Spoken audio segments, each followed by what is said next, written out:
abantu ba Kitutu Chache North Biamore Warosire very good.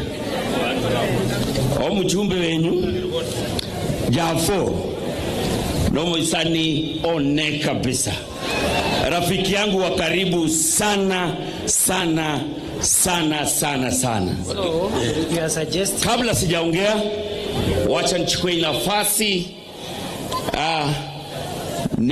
nichukue nafasi on the same protocols. Deputy President, our CS of Education is here with us, and all the leaders present. Jafo aliposema tunakuja huku, nilisema lazima nifike, kwa sababu mimi na yeye tulipoingia bunge kama first time, mimi nilichaguliwa kwa chama cha ODM, yeye akiwa amechaguliwa na UDA, lakini yeye ndio akakuwa rafiki wangu wa karibu zaidi. Wakati nilikuwa na rambe ya wamama siku kama leo mwaka uliopita, yeye mwenyewe alifika hapa, na nilisema lazima nifike mapema. Jana niliingia hapa mapema, nikalala hapa Marani, pali naitwa Marani Simba Lodge. Mnajua Marani Simba Lodge?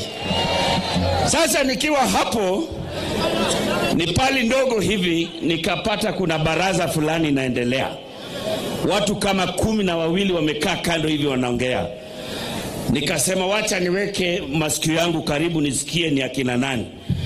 Kumbe ni baraza ya Abarogi. Ni wachawi walikuwa wamekaa hapo ndani wanaongea. Wanasema vile Jafo amewaharibia kazi. Ni wale wa kukimbia usiku, kwa sababu Jafo ameamua kila pali stima. Sasa pali ya kufanya kazi yao ya usiku ya mbio hakuna. Alafu hapa chini banda, unajua Jafo ameweka hii stima yenye ukikaribia ndio inawaka. Sasa ukikanyaga chini ndio inawaka. Na amesema tena kwa budget inaongezwa stima hapa Kitutu Chache North ikuwe inawaka yote. Barabara pia nimeona amemaliza pale. Yani ni jamaa first time, na sisi wengine hata tutapitia huku siku moja kuangalia vile anapanga kazi.